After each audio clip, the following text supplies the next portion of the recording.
My volume is off. Welcome back to the CONVO couch, ladies and gentlemen. I am Pasta Jardula. And I'm Fiorella. I'm sorry if I'm lacking a little bit of energy today. I know I'm a little tired. I had to work doubles. The fam and I had to work doubles yesterday on Mother's Day. So for all those mothers out there that we took care of, we hope you had a great time and it was your day and blessed to you.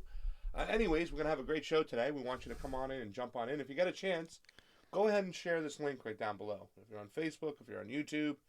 If you're not on our YouTube, please go on over to our YouTube and like, share, and subscribe. Same thing with the Facebook. Go back and forth. We also have a Twitter that fam likes to get savage on. If you don't have Fee's Twitter, go ahead and join her Twitter. All the information is listed down below over there, and you can just click on. And if you have a few bucks to spare, help us out. Patreon. Be a patron. And eventually we're going to get everybody some T-shirts, all our Patreons. We know. Hold on in there, Rocky Bellinger and all the folks who are our Patreons. We love you, Perry the Bernie bro. But what we're going to do is we're going to wait for people to trickle on in. And we're in Westeros, so the... we are in Westeros. And Pasta is, we're just double checking your mic. Johnny, is his mic okay? I got word it's a little low. He's not speaking as loud as he used to. Oh, interesting. Oh, really? Wow. Why do you keep trying to silence him, man? They silence men. Let's talk Stop about... silencing men. No, let's talk about... we have a lot of things to talk about, but silencing men isn't one of them. Okay, we're just waiting for, we're just sharing a little bit because we didn't have our intro music today. Give us some time. So again, please share. And if you are on the YouTube, which is amazing if you are, subscribe and hit the little bell. All right. You want to get started? Dude, it's just not letting me share into groups. Yeah, the Facebook ridiculous. isn't letting us share in a lot of places. It's kind of a pain in the ass. Can we just be done with Facebook somehow? I mean, like, I know we need them. We have a lot of fans and followers out there on Facebook. We still get a ton of views, and we appreciate it. But if you get a chance, go click onto our YouTube. Yeah. We need help on our YouTubes. Is that how they say it nowadays? No, it's just YouTube. There's no S. But if we have, like, several YouTubes, can't we say YouTubes? Because we're on the MCSC network sometimes, right?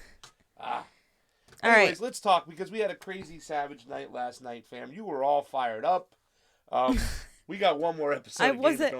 You were fired up. I wasn't the only one that was fired up. Okay, so we paused this to have talks in the middle of this episode. Because it's so relatable to our politics. So, first of all, disclaimer, there are going to be some spoilers discussed here. If you haven't seen don't watch the episode, don't watch the first half of the show. You can watch the second half. But basically, a lot of people on Twitter and all over social media are really upset with last night's episode, which happened to be my favorite, actually. And I feel like this is the most relatable episode, and everything makes sense in comparison to before, where I just felt like it was lacking a lot of structure and a lot of, like, I don't know, just it was lacking in general.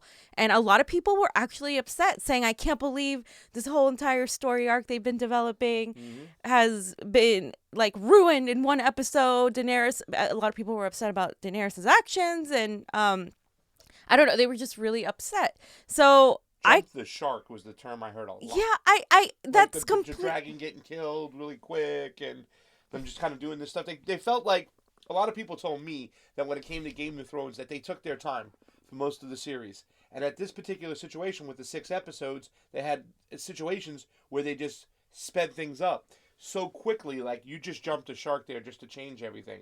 But then last night was I don't know what you can classify. Man, it was just like eye-opening. That's because people are missing the point. Like, they're missing the point. Like, this is exactly what's so relatable to our politics. So let's start with this quote from Varys, who always said he looked out for people. He said, "Men decide where power resides."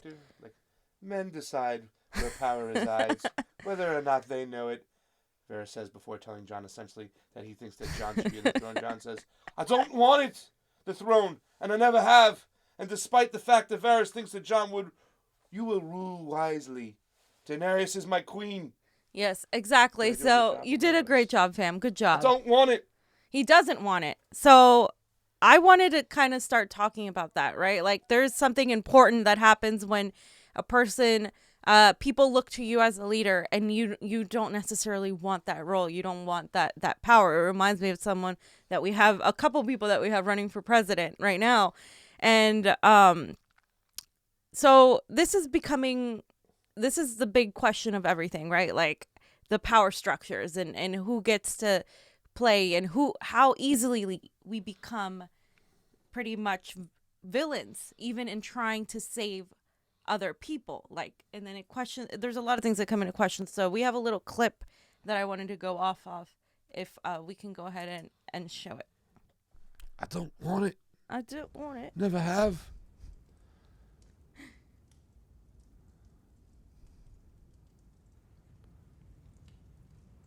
What did I say would happen if you told your sister? I don't want it, and that's what I told him. She betrayed your trust. She killed Varys as much as I did. This is a victory for her. Now she knows what happens when people hear the truth about you. Far more people in Westeros love you than love me.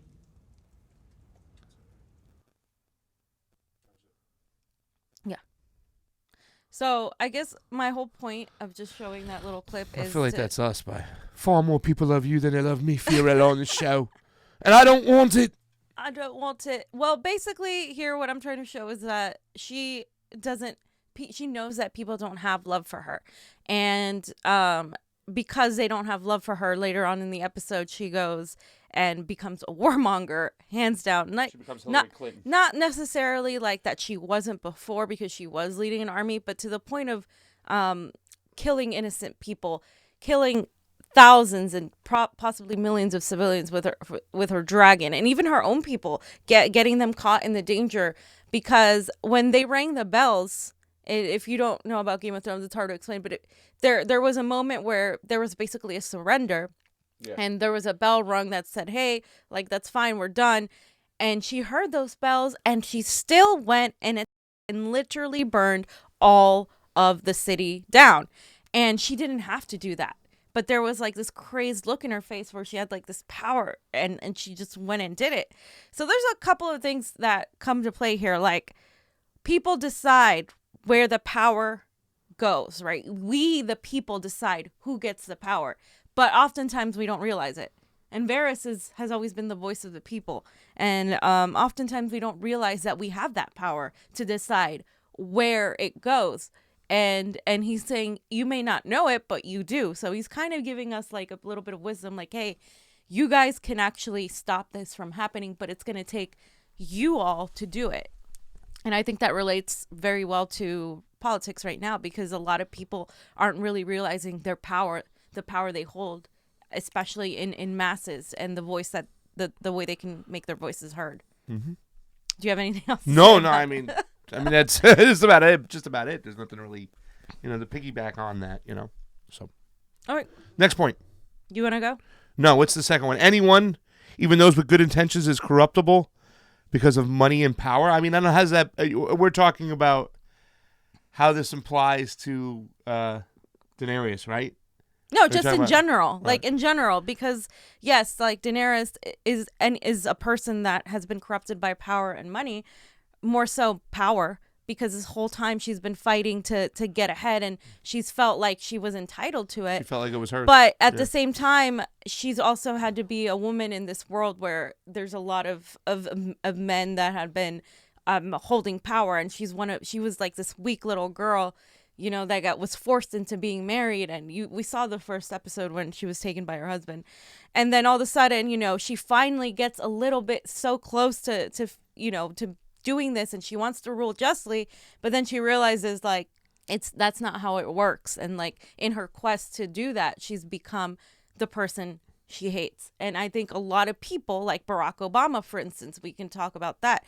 He had this very idea of hope and change, and we're going to do this and blah, blah, blah. The moment he got a lot of power, he completely became the drone guy. He completely went back on his word of hope and change. Wall Street he was guy just another person that did the same exact thing of regime change wars and hurt people in the process. So and I think Daenerys did the same thing. She just became the same person she hated. You talked about it, and It was terrible. Were you upset the fact that they made the two evil people women rather than two men? Yeah, that actually kind of like, because she became exactly who she was, and she was her whole thing was when she was out campaigning not in Westeros but in Bravos, I guess. She was like, I am Khaleesi, mother of dragons, but more importantly, I am breaker of change, freer of slaves. Yeah, I'm all this. You have to make me the leader because I'm all this. Don't just do this because you fear me. Do this because you love me and you know I'm going to be for the people, and I'm going to use my power and strength to make sure everything is right. Exactly. But we saw last night, right, because the power consumed her. So it did. Because we said this whole time, it was like, you kept on saying, like, let's give this to the person who doesn't want it. And John keeps on saying, I don't want it. And we always talk about this. We like, Bernie Sanders, are you going to run? Bernie Sanders was never going to run. The day he made the decision to run is he was pushed and pushed and pushed. And he was sitting at a restaurant with Jane, and a veteran came over. This is 2016. And, this is in 2015, I think it happened, like, towards the end. And the veteran was like, thank you so much for all you've done, because, he was once again pushing for all that veteran money and trying to help out. It was right around the time. But the veteran told him, said, Bernie, we need you to run. There's nobody else out there. And then Jane said, come on, Bernie, maybe you should do. And Bernie said, you know how my wife really gets to me. You know how she can persuade me. And I decided to run. But he never wanted it. Right. I remember there was a time when he was on CNN or Fox, and he was talking against Barack Obama's possible more austerity and taking out of money out of Social Security, out of slashing Social Security. And he was mad. And he was like, well, I'm kind of looking for somebody to primary him if he doesn't change his tune. Well, that person had to turn out to be him because he was the only one who could step up. That's the thing. Like, he was the only one running on the basis of not having the title, but saying, okay, this is going to be all of us. And he still continues to talk about that. Like, when we went in the White House, when we get into the White House and have this power, he uses the words we. He doesn't ever say when I get in there and it's my turn or I deserve it. Like, that's why I like him as a candidate and I love him as a person, because I think he has that ability. Another thing that happened that this shows is that loyalty can often go beyond reason. So we see the Unsullied and the what is it? The Dothraki. Oh, you're talking about the Dothraki. Yeah. Yeah, the Unsullied and the Dothraki, which are the barbarians. Very loyal to her. Yeah. I wouldn't say they're barbarians. I would just say, like, they have a loyalty to her because she did free and lead their people into a different era. And so they have this loyalty to her, whether they can't see that now who she is has changed, and they should shift their mind because they're so loyal. Are you kind of comparing this to kind of some neoliberals out there and stuff that, like, oh, we're following this person, but this person just signed this into, well, it doesn't make a difference. Their loyalty is there. I always question. I always say, what is this? Is this a form of sensationalism, or is it just this loyalty that's been locked in that once you start to go, you just go all the way. You go gunga din, you go gung ho. No matter what happens. Right. And a lot of the Unsullied and the Dothraki and the people who follow Khaleesi can't see beyond the loyalty because they're so loyalty to her that despite what's going on, and you saw that yesterday when Jon Snow's trying to stop his men, and yet the Unsullied, Grey Worm is like, nope. First of all, Grey Worm was like also hurt too, like Khaleesi. He's feeling that. So he was like, no, fuck this. Like, and you can almost see, like, there were orders given to them, like, listen, if you see me go, just keep going. Because then fucking Grey Worm grabbed the spear, put it right through the heart, and Jon Snow was like, what? They have their fucking swords down. They're ready to give up. The bells are fucking ringing. But there goes the apeshit craziness. And that also shows, like, the power of like, groupthink and how, like, they were all like one. It took one person to put their sword down, but then it took another person to fire. Yeah. And then the whole thing just, like, falls apart. They saw Grey Worm and boom. Yeah. And the ends don't justify the means, fam. That's the thing. Like, the end for her is to have power in order to rule justly. But she had King's Landing. It was hers. And Jon Snow was not going to get in her way. Jon Snow's like, don't want it. She had King's Landing. All the power was hers. Everything was hers, but they wanted vengeance of sorts. But also, she has no love there. She said, and later on in the episode, she says, I only have fear. Yeah. So that's always a leader's choice, right? Are you going to rule with love, or are you going to rule with fear?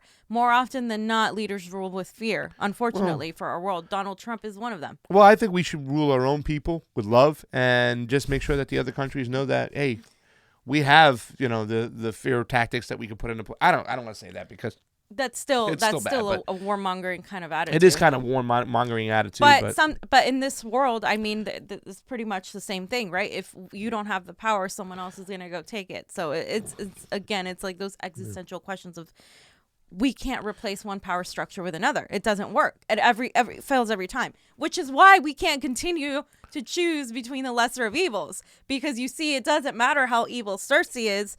Daenerys can be just as evil. Yeah. And if you're replacing one power structure with another power structure, ultimately you don't change the status quo. You don't break the wheel. You're not doing that. In order to break the wheel, you actually have to destroy it. Literally destroy the power structure. Wait a second.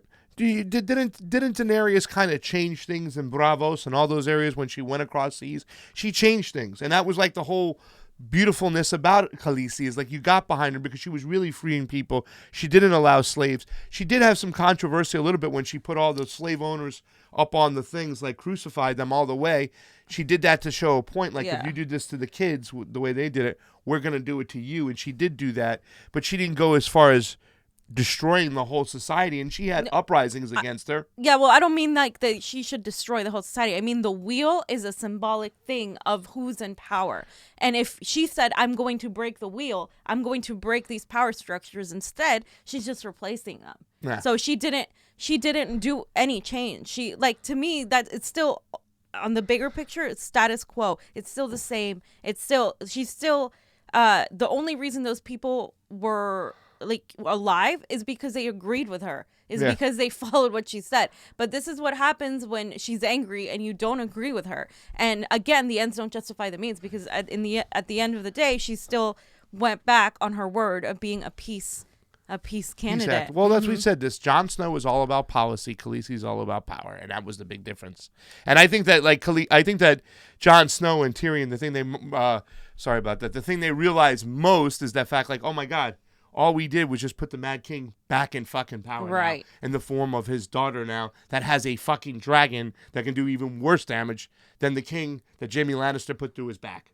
Yeah, and then we should always give power to more than one person, right? That's what happens too. The monarchy, it just shows like monarchs shouldn't rule. Yeah, I was thinking about that shit. Why didn't they set up a council? Why didn't Tyrion and Daenerys, is his name Daenerys? Varys. Why didn't Varys and Tyrion go to Jon Snow and Khaleesi and say, let's start up a parliament, of sorts. Yeah, something, because it just seems like the monarchy, again, is kind of showing like the monarchy isn't the way to go. And so it's really interesting, like, that those closest are often our biggest enemies, right? Yep. Like, again, you see like, oh yeah, she's my queen, we're all fighting this together. We beat the White Walkers, we're doing this, and then all of a sudden your worst enemy is the person closest to you. Just like in the Democratic Party, progressives' worst enemy aren't the Republicans, aren't the White Walkers, but the Democrats. They're their own Democrats that have been, malicious and are coming against them at every turn. When they try to make things better, they just ruin it, and they continue to be these warmongers. And it's something interesting, because Bernie Sanders has this ability to convince Republicans to actually see the light, many of them. Mm-hmm. And the reason he does that is because he focuses on policy, and especially economic policy. And a lot of these people are willing to shift their mind because they're already flexible when it comes to like going where the wind blows. So, a Republican might be like, oh, I like Trump, he's a good businessman. But then if it doesn't work, they'll change their mind. The problem with the left, like the liberal left, is that they get so emotionally attached to things because they believe they're on the right side of justice. Yeah. In a lot of issues, like, oh, we need to resist, we need to do this. So because they so fervently believe it, they are unable to actually change their mind, even when they get facts that prove them wrong. So I think that's the interesting part between the dynamic of the Republicans and the Democrats, where it's like the Republicans, a lot of them are more likely to change their mind. It is that like flexibility that makes them like, flip-floppy and makes them wishy-washy. But the Democrats are so emotional about it that they won't change their mind, which is why I think Bernie needs it. Honestly, like, if I was his advisor, I wouldn't count on getting those centrist votes. I would more so count on getting the independent and the Republican votes. Let's talk about this too, because we really need to discuss this, because this is something we want we want to talk about, because I've said this a long time ago. I think after 2016 and after that election and Trump became president, a lot of us, and there's a certain podcaster out there who even said this too as well, is like, we said, forget the Republicans. We're never going to convince them to change their ideology. They're always going to be where they're at. We have to come together with the centrist Democrats or the establishment, neoliberal, whatever they're called, whatever you want to call them, and come together and find a way that we can, form unity. And I think we should have another show about this, because I want to talk about unity, because this whole thing, well, we need to unite. Like, unite behind fucking what? We're not going to unite behind fucking regime change. We're not going to unite behind corporate donations, okay? So what we need to unite behind is something totally different to talk about. But we concentrated, I think, on going after the establishments, trying to find some form of unity, trying to change the Democratic Party. I think there was a thought process, fam, that after this election, a lot of these establishment Democrats were going to go, you know what? We can't keep doing the same shit and hope to win. We just lost to Donald Trump. We're going to have to ixnay on the corporate donations. We might have to dial it back a little bit on the regime change. Remember, on the regime change scoreboard, even though Bush has Iraq and what else does he have? Afghanistan. He's got 2. Barack Obama has 3. Now, I still think Iraq was one of the worst things in the world, but, Barack Obama himself has Syria, Libya, and Honduras. So, I mean, I think there was this whole mentality that we're going to change. We're going to come together with some form of unity, reach a happy medium, and then go ahead and defeat the Republicans. But it's been anything but that. It's been more of a wedge, more of a drive apart. It seems like the Democrats don't want to change. They still want to back these people that don't want to change. Like you said, the loyalty thing. Right. They want to be loyal to this party and stuff. And they think they're on the right side of justice. That's the worst part, because thinking that, it makes too virtuous. It makes it exactly. It makes you feel like you're doing the right thing. Yeah. And you're actually not. Yeah. And it's so hard for them to accept that. That's called cognitive dissonance. And then they have a mass of people in agreement with them, so they feel empowered to it. That's another form of tribalism and groupthink. And then ultimately what ends up happening is that these people end up manufacturing consent, big time. which we've seen with these polls, fam. I mean, look at this last poll that I talked about last week, New Hampshire Johnny. Democratic primary? Yeah, the Gotcha, New Hampshire Johnny. Democratic primary poll, the poll we have right here. Yeah. And it just shows you right there in the circle exactly the dates and how many voters. MSNBC put up a poll with 375 voters. We can get more voters in an hour on our fucking Twitter, first of all. That's not that a fucking would be a poll. more representative sample than that. That's a selective poll. And they even tell you right here, if you look at the text right here, they say, oh, the former vice president best Sanders by 36 to 19% among those aged 50 to 64, but he trails a Vermont senator by 20% to 27% among voters under the age of 50. And they leave that out unless you're reading the whole entire thing. So it's a skew poll, and we continue to do this.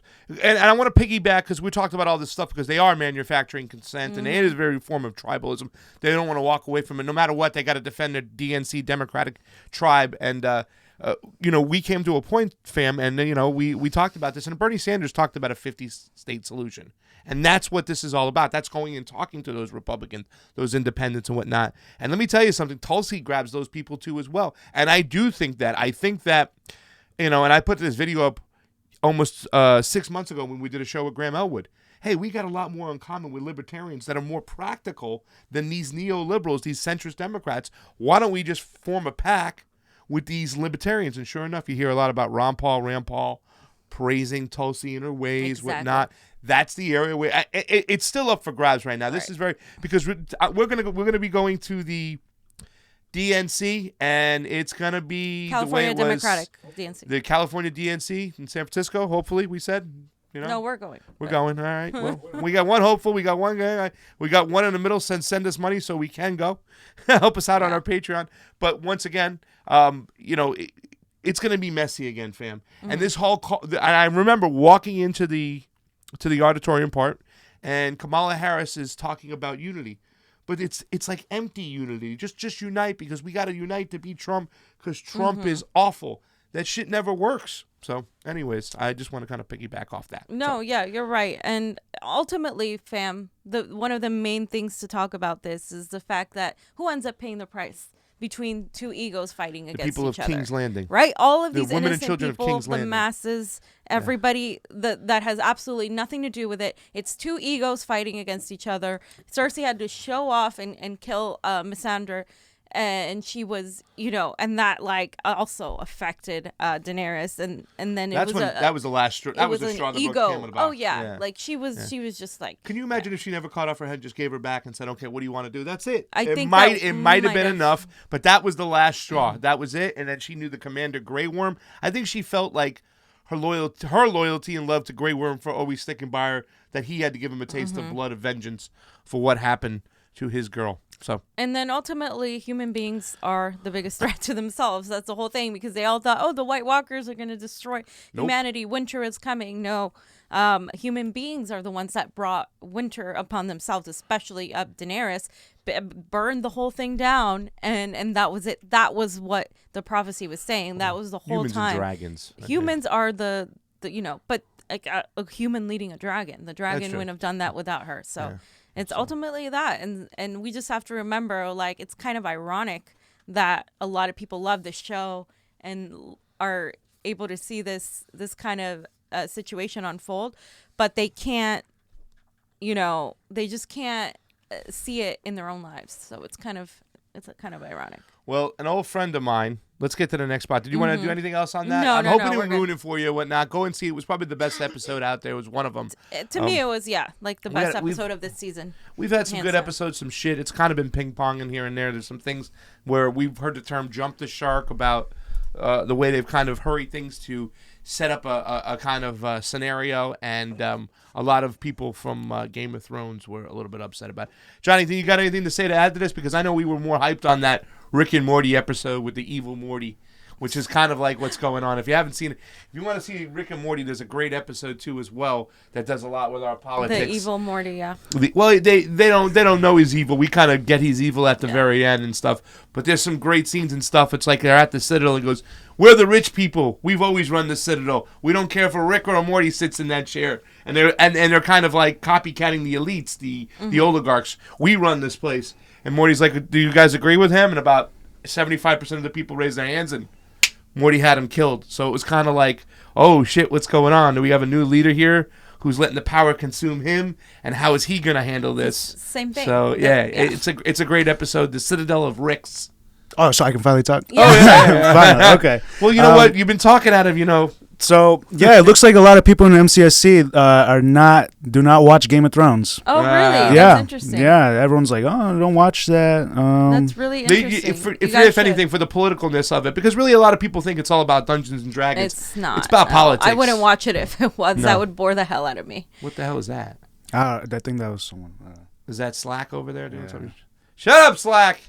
Anyways, my old friend, do you have anything else to add, John? A friend of mine, really her brother's one of my best friends. We don't speak all the time, but we're still close friends. We're homies for life, and we will be. No, seriously, if I got married tomorrow, he'd probably be up there. Corey Milano, one of my close friends. His sister, I've been close with the Milano family for a while. Lynn Milano is Alyssa's mom. I love her. Tom. Alyssa just had 2 beautiful babies not too long ago. Her husband, Mr. Bouillari, love that dude as well. However, since this all got started, Alyssa seems to have been gone to the side that the dark side of sorts. It is disappointing. Alyssa was a Bernie supporter. Mm-hmm. Alyssa has been honored by the UN for bringing African kids water in Africa. She's done beautiful stuff like that before. And just recently, and I'm going to let you go on off this fam, because it's I have emotions here. I have feelings. Once again, I have loyalty, whatnot, to my friends and my family, my Italian fam. But I've been very, very disappointed, and not only disappointing of Joe Biden, but what fam's going to talk about right now.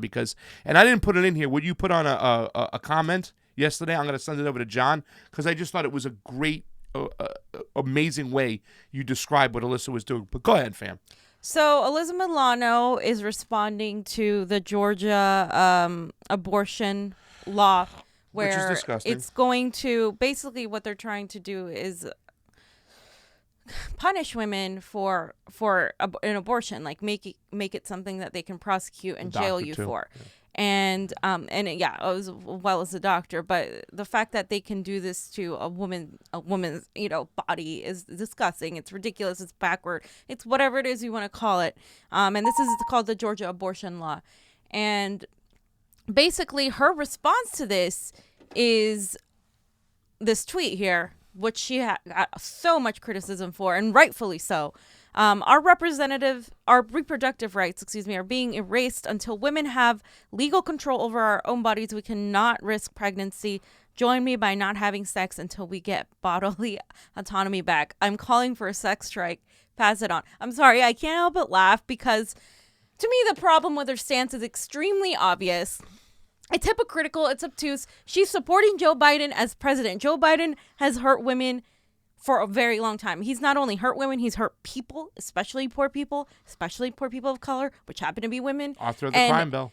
Exactly. And she's propping him up, doing shows with him, like taking him everywhere, telling us that he's the best guy to beat Donald Trump when he, in policy, is literally pretty much just like Donald Trump, if not more conservative on foreign policy, which means he's more of a warmonger than Donald Trump, which is scary to think about, but that's the case.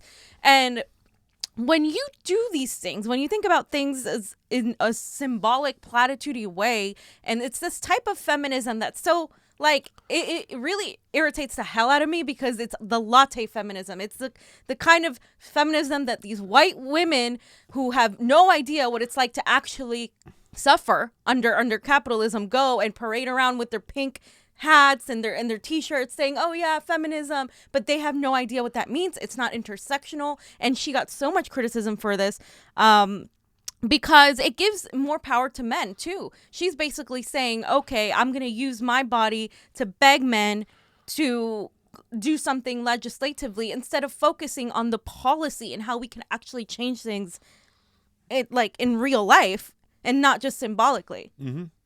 And I listen, Johnny, that thing I sent you over, put that up because I want to read it. Everything that Fam just said right here. Take a look at this, Fam. Well, I mean, you wrote it, so I'm telling you to take a look at something you wrote. But it was last night at like 3 o'clock in the morning. Everything that you wrote, right? Everything that you talked about right over here. Well, so she also talks about how sex is. She assumes that sex is only pleasurable for men because it's like she's saying, she's just saying like, oh, like don't do this to your husband, like so it's only he who wants sex. Like lots of women want sex. Like it's ridiculous. And she also assumes that everybody is heterosexual, and she also assumes that these power dynamics are at play. And again, the whole Joe Biden thing, I just can't get past the fact that she's propping up Joe Biden. So we have one tweet here. It's okay, we'll find it later. This one's from the feminist next door. It says, please stop. This one was a good one. Yeah. Please stop feeding the narrative that women are providers and men are consumers of sex. Bribing men for equal rights with access to our bodies is not how feminism works. Yeah, we don't have to bribe men. What we have to do is actually have a policy to do it. Did you want to put it up? Yeah, this is so great. I mean, I read this last night. I had to read it a couple times, Fam, because I can't write like this. Fam writes so beautifully. And it's just, I had to read it several times. I had to grab my dictionary, but if you want to read that, Fam. No, you can read it. To actual underprivileged women, Milano's pseudo, did I say it right? Pseudo. See, I can't even say the right. Pseudo outrage of this epitome of privileged latte feminism. It's full of symbolic gestures with zero functional policy action. You said that too yesterday. We were talking about that. I didn't want to pause real quick. Like this is just like platitude-y and making all these friggin' symbolic gestures that actually has nothing to do. And it makes a mockery of the hardship of women of colors and poor women who endure but get no accolades for this. It's not intersexual or altruistic, but selfish and ego-driven. Like, join me in showing how great I am at symbolic platitudes. I'm helping people. I'm just so brilliant for doing this. It's about them, not the people they help. And I would love you to read this last part here, Fam. But you said, further, you're still empowering men by objectifying yourself. If we want to help women, we must change the status quo, not play into it. Yeah, 100%. And I just over here, Fam, like that. Pretty much sums up my entire thought process on this. I thought it was great.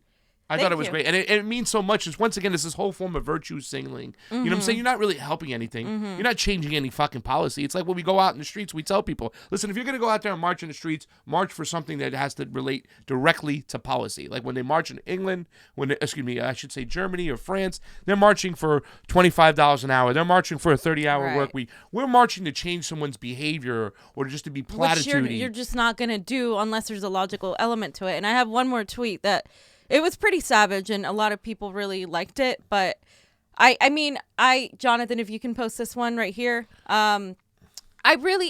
Basically, she thinks that female empowerment is using the body to beg men for equal rights and simultaneously props up someone like Joe Biden. It's a privileged feminism that does nothing.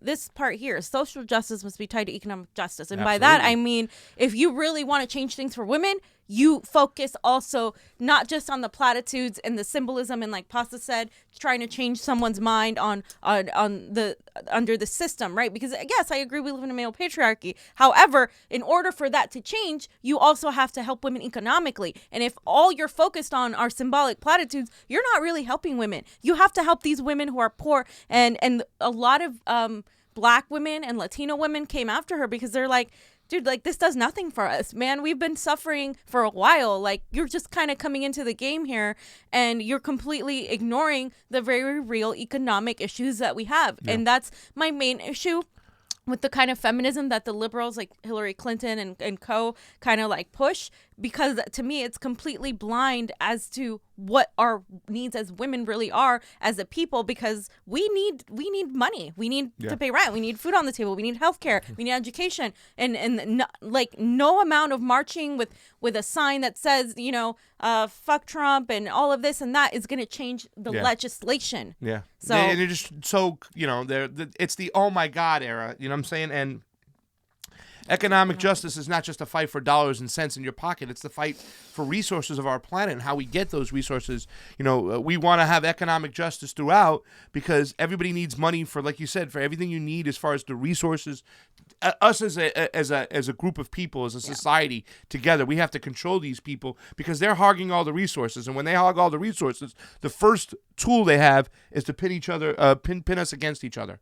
You know what I'm saying? So without economic justice, there is no social justice. And I'm not denying the existence of like I said, this system which women are still, second-class citizens in much of the world, than yet United States still as far as money goes. But you have to attack also the root cause of the problem, and you can't just continue making a mockery out of people's actual financial struggles. And I think this kind of does that. I think a lot of progressive men have stepped up to support some progressive women this last couple of years and stuff like that. I think that's been great. I think there's been a lot of games the way we kind of stepped behind and stood behind, like Alexandria Ocasio-Cortez.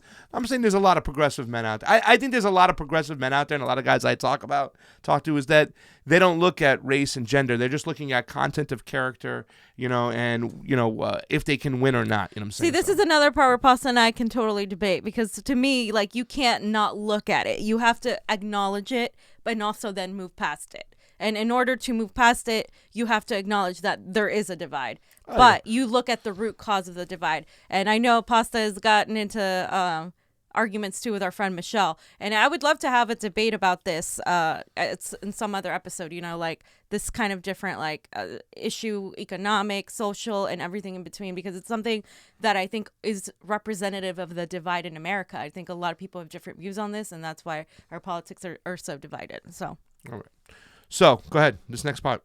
Well, I just kind of wanted to mention that as an example of Kirsten Gillibrand, who oh my lord. Well, Alyssa Milano, likes her, and well, they're all. Let me tell you something. That's really the thing that's sad is that now Alyssa Milano is lockstep, in stride, in rhythm with the Democratic establishment, and she wasn't there. She was a Bernie supporter. She was one of us, like I said, up until just recently, a couple years ago.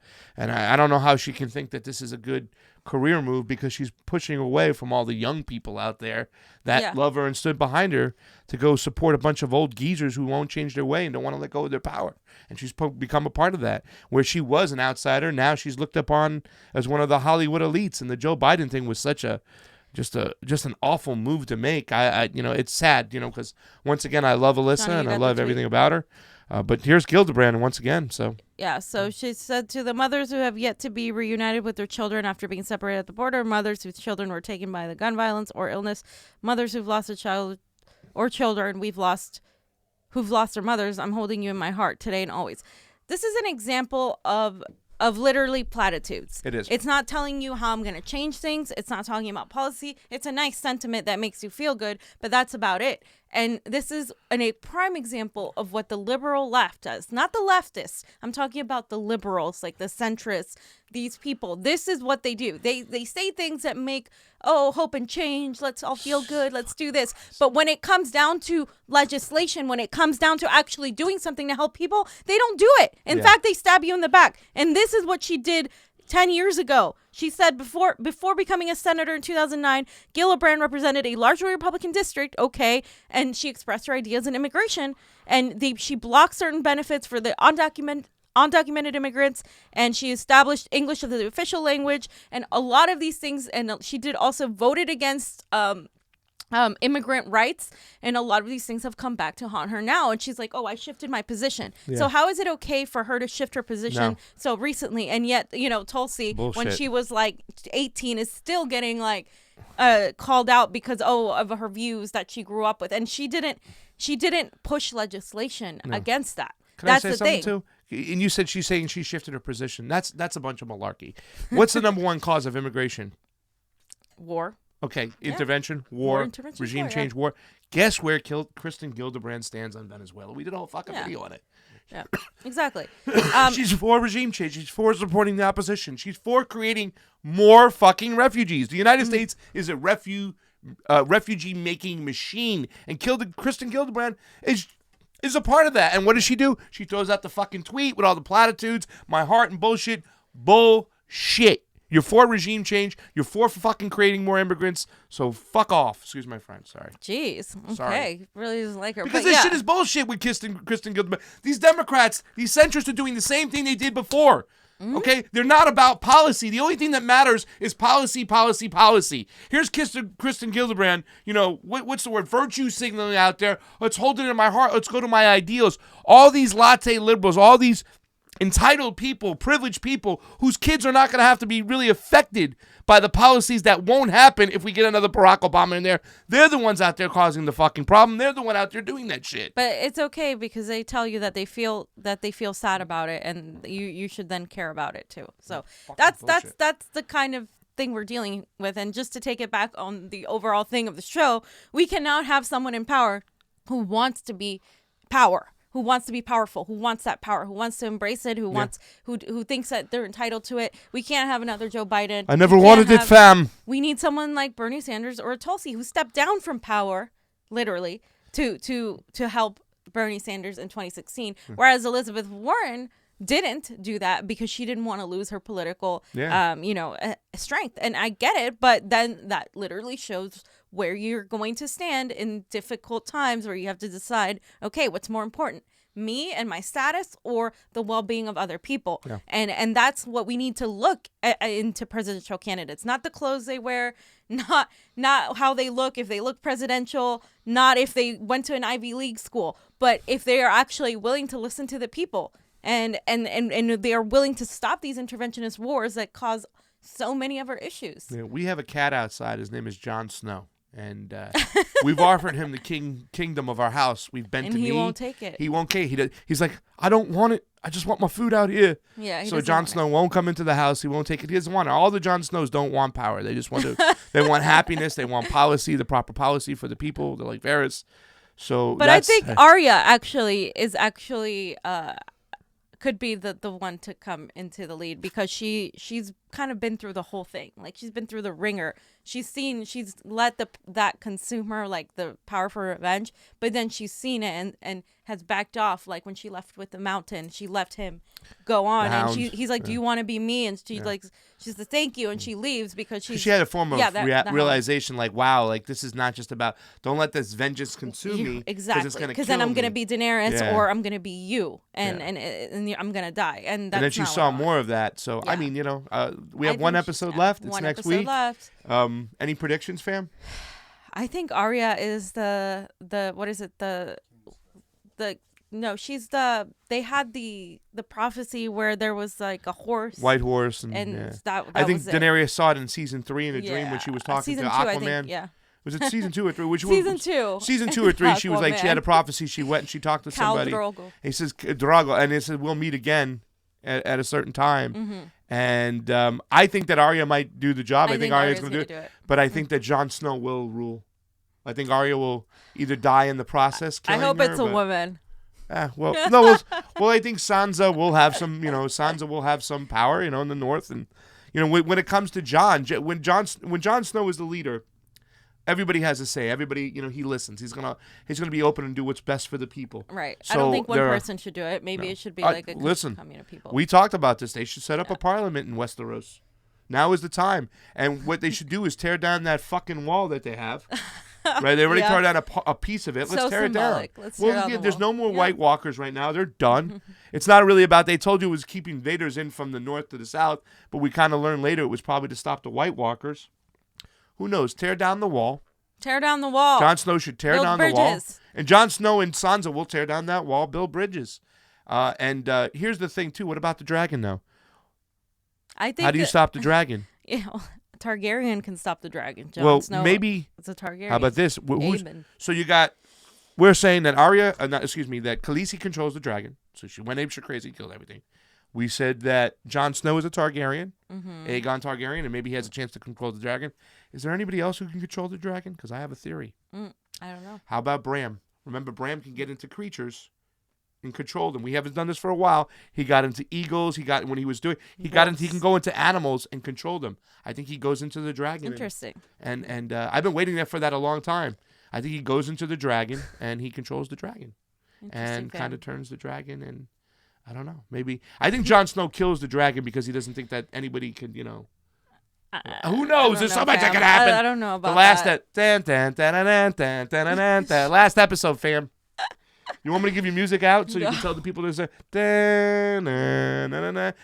Is that it, fam, for today? That is, fam, for today. We got to go see Tulsi tonight, right? We're going to go see Tulsi. She's going to be in Santa Monica, so we're going to go say hi to Tulsi and hang out with Tulsi. Yeah, and we're talking about, you go back and kind of piggyback on those people talking about, like, we can get Republicans, like Bernie Sanders can, but this woman can get them a lot. She gets the libertarians that are done with Trump whatsoever. Libertarians are done with Donald Trump.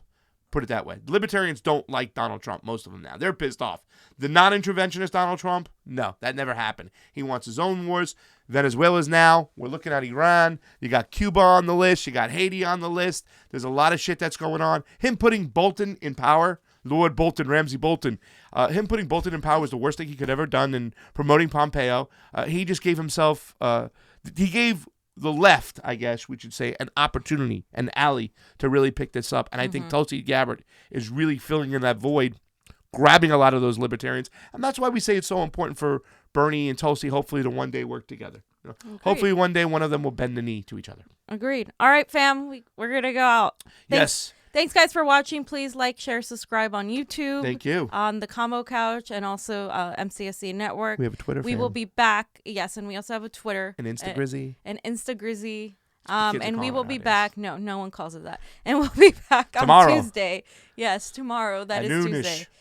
Yes. So thanks for watching, guys. Convo out. Convo out. Convo out. That was my invitation to you. That's not how I sound. All right.